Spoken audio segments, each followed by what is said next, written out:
This is your NBC Action News Station. Up on today's show, sometimes it's tough to get a kid out of bed, head them off to school, up for preschool, or just to get them going. We're going to show you how kids and morning personalities go hand in hand and how you can better make that all work out. All right, but first, the alarm clock may signal a morning battle to get your kids up and around. Susan Crook is here with tips to make things easier, and it's pretty much all about personality. You're the author of a book called DISC. Personality Insights for Mom. Right, it's DISC. Let's kind of review for people, because it's been a while since you've been in. So kind of remind us what the D, the I, the S, and the C stand for a little bit. Okay, D's are determined, decisive, doers, dominant. I's are inspiring, interactive, involved. They're very interested in people. They're your class clowns sometimes. They're a lot of fun. They're high energy. S's are sweet, kind of shy. They want status quo, and they're very supportive, and they want you to support them. And then C's are cautious, calculating.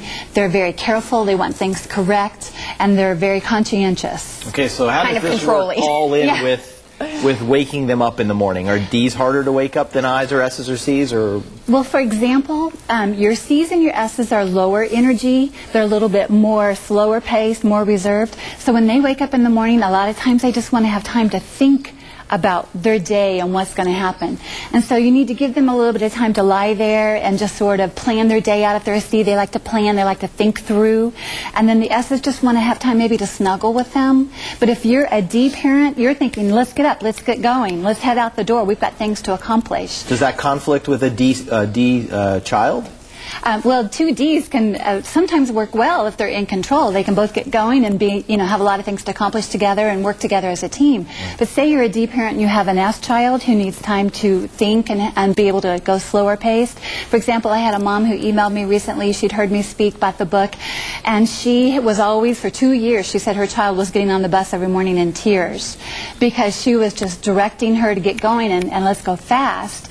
And where the child needed more time to think through and relax and wake up slowly. So you want to plan your day around, say you have 3 children at home, 2 of them, one's a D, one's an I, and one's a C. So do you try and wake up that C one a little earlier? Yes. So that they have that time, and then you can go wake up the other 2 kids a little later? That works out great. My daughter's a C, and I hand her our little Shih Tzu dog in the morning for them to have snuggle time, and she tells me how she loves to think about her day and what's going to happen. We have her clothes laid out the night before. We know if it's going to be raining or shining, thanks to Brett. And we have, and then we know if she has PE or whatever she's going to have throughout the day, what kind of shoes she would need, and we have it all lined for her. It's all established. Whereas I'm a D, for me, I decided a half an hour before I came what I was going to wear. Yeah, that would be. It's just get up and go. But for her, she needs to have it all thought out and planned for the day. Even breakfast. I mean, right down to that last thing, so they know what they're having eating for lunch. Yes. Wow. It almost all goes back to being organized. When you have kids, the more organized you are, it seems that things run smoother, and even organizing your child's personality seems to help.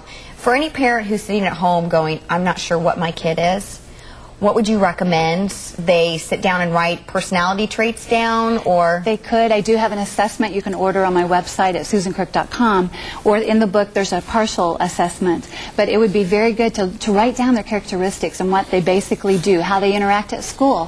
For example, a child at school, to sit in that chair, if they're high energy like the D or I, to sit in that chair at school all day long can be murder for them. Oh, yeah. And then they come home, and a lot of C parents, for example, think that they need to sit right down then and do their homework.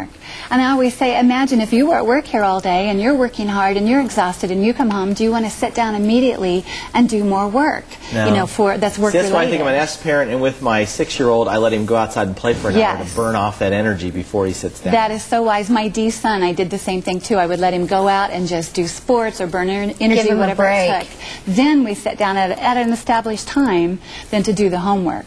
So figure out what your personality is and then start making your schedules according to their personality. I have a mom too who's a high I mom. She's a lot of fun, a lot of energy, and her son's a high I, an ID in fact. And so he was struggling in his math. And so eyes love to have fun. It's very difficult for them to just sit constantly and do all these strict routines. And so she went out to her driveway and drew squares with like 36 and 25 with the answers, because he was struggling in multiplication tables. And so she would stand on the sideline and say, okay, what's 5 times 5? And he would bounce over to the 25 spot, shoot the hoop, and get the score. And so it made, and she would cheer him on the sidelines, which eyes love attention. Well, Personality Insights for Moms is the name of the book. It's about DISC, the personalities, and Susan Crook, of course, the author. Thanks for coming in. Thank you. For more from Susan, go to NBCActionNews.com. All right, Andrew Shue just may have your number. The Gracie Star fields our questions and rolls out a great giveaway. Next, Darren.